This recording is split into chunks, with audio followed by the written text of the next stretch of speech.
بسم اللہ الرحمن الرحیم۔ السلام علیکم محترم ناظرین، اللہ تبارک و تعالیٰ نے حضرت لقمان علیہ السلام کو نبوت تو نہیں دی تھی، مگر پھر بھی قرآن پاک میں ان کے اقوال کو ہمیشہ کے لیے محفوظ کر دیا۔ حضرت لقمان علیہ السلام کی حکمت کی گواہی خود رب کائنات نے دی ہے۔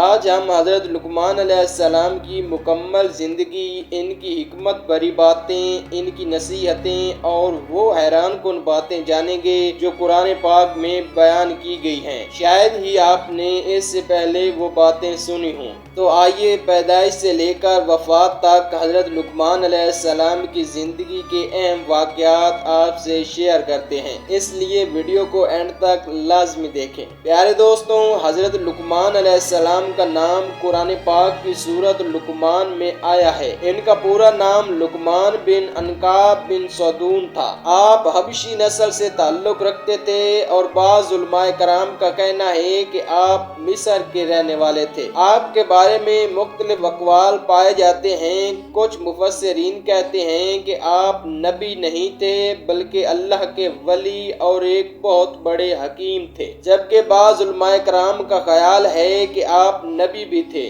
لیکن زیادہ تر اہل علم اس بات پر متفق ہیں کہ آپ نبی نہیں تھے بلکہ ایک بہت ہی دانا، صالح اور حکیم شخص تھے جنہیں اللہ تبارک و تعالی نے خاص علم اور حکمت عطا کی تھی۔ حضرت لقمان علیہ السلام کی زندگی کا حیران کن پہلو ان کی عاجزی، غلامی اور پھر حکمت و عزت کا وہ مقام ہے جو اللہ تبارک و تعالی نے انہیں عطا فرمایا۔ ایک وہ وقت تھا جب حضرت لقمان علیہ السلام حبشی نسل سے تعلق رکھنے والے ایک سادہ سے غلام تھے۔ آپ کا رنگ سانولا، جسم پرانے کپڑوں میں ملبوس، لیکن دل ایسا روشن کہ اس میں اللہ کی محبت اور علم کا نور بھرا ہوا تھا۔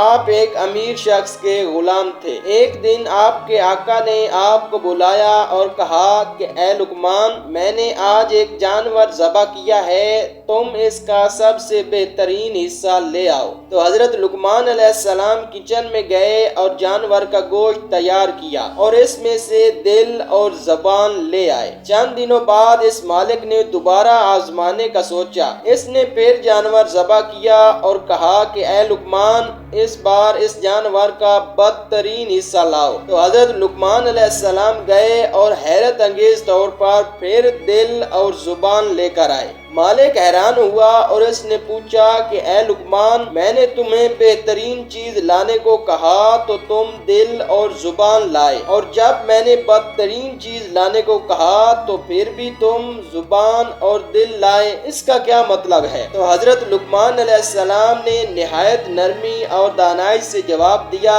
کہ اگر دل اور زبان نیک ہوں تو انسان سب سے بہترین ہے، اور اگر یہی خراب ہوں تو انسان سب سے بدترین مخلوق بن جاتا ہے۔ آپ کی یہ حیرت انگیز بات سن کر حضرت لقمان علیہ السلام کے مالک پر اتنا گہرا اثر پڑا کہ وہ کچھ ہی منٹوں کے لیے خاموش ہو گیا۔ اس کے بعد کچھ عرصہ گزرا تو اس نے حضرت لقمان علیہ السلام کو آزاد کر دیا اور ان کی باتوں سے متاثر ہو کر ان کو استاد اور مشیر کے درجے پر فائز کر دیا۔ یہ واقعہ نہ صرف حضرت لقمان علیہ السلام کی حکمت کو ظاہر کرتا ہے بلکہ یہ ہمیں سکھاتا ہے کہ انسان کی اصل پہچان نہ رنگ ہے، نہ نسل، نہ حسب و نسب، بلکہ اس کا کردار، زبان اور دل ہے۔ اگر یہ تین چیزیں سچی، نیک اور صاف ہوں تو انسان غلام ہوتے ہوئے بھی دنیا کے امیر ترین لوگوں سے زیادہ باوقار ہو سکتا ہے۔ حضرت لقمان علیہ السلام کے بارے میں یہ بھی کہا جاتا ہے کہ آپ ہر کام میں خاموشی، مشاہدہ اور تفکر سے کام لیتے تھے۔ وہ کم بولتے تھے، زیادہ سنتے تھے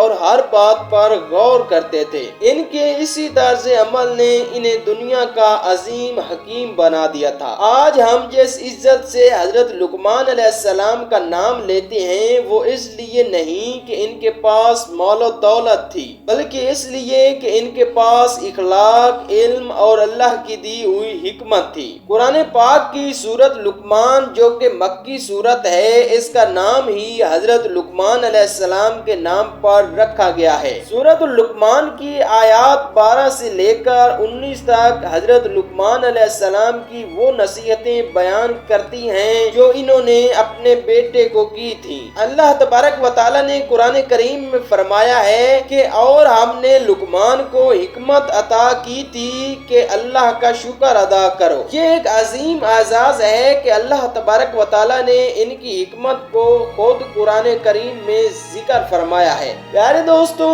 اب چلتے ہیں ان عظیم نصیحتوں کی طرف جو حضرت لقمان علیہ السلام نے اپنے بیٹے کو کی تھی اور جو آج بھی ہر والد کے لیے ایک رہنمائی ہے۔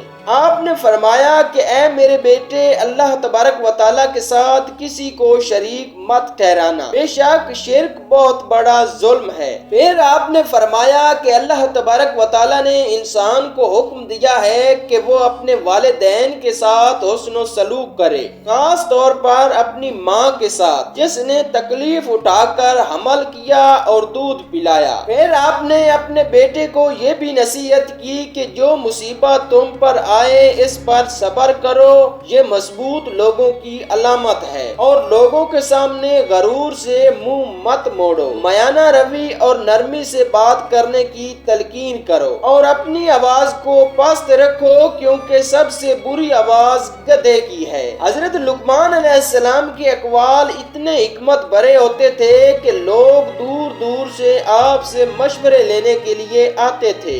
آپ نے فرمایا کہ خاموشی حکمت کی علامت ہے، لیکن جب بھی بات کرو تو سوچ کر کرو۔ آپ نے یہ بھی فرمایا کہ کبھی کسی کے دل کو نہ دکھاؤ کیونکہ دل کا زخم کسی دوا سے نہیں بھرتا، اور ایک اچھا دوست وہ ہے جو تمہیں اللہ کے قریب کرے، اور علم بغیر عمل کے بیکار ہے جیسے درخت بغیر پھل کے بیکار ہوتا ہے، اور دنیا کا مال و دولت ختم ہو جاتا ہے لیکن حکمت ہمیشہ باقی رہتی ہے۔ حضرت لقمان علیہ السلام نے اپنی ساری زندگی علم، دانائی اور حکمت کے ساتھ گزاری۔ آپ نے ہزاروں لوگوں کی زندگی میں تبدیلی لائی۔ آپ کی حکمتیں نسل در نسل منتقل ہوئیں۔ آپ کا اصل ورثہ مال و دولت نہیں بلکہ وہ اقوال ہیں جو آج بھی انسان کو زندگی گزارنے کا سلیقہ سکھاتے ہیں۔